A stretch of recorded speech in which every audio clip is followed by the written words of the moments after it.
the Seattle Star of the Week. I went with Jewell Loyd this week.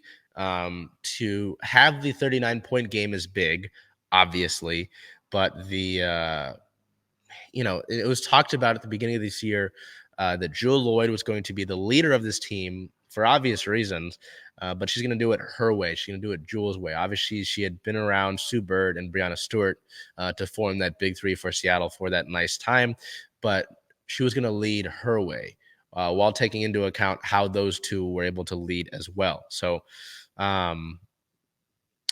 just to see that and to see Jewell be the leader of this team and to be patient with this team, because I know, she obviously has seen Stewie go to New York and form a super team and see all these other superstars. And it's not really the storm that Jewell has been a part of, right?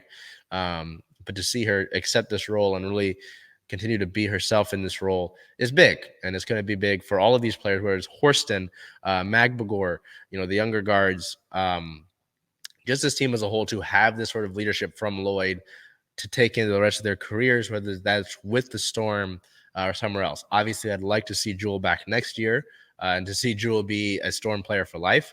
But if not, to see her again have this sort of year where she's passing along this leadership and mentoring these players is big. It's big not only for this year and the growth of these players, but for the culture around this organization and these players that will hopefully be carried for years throughout the course of this franchise's existence.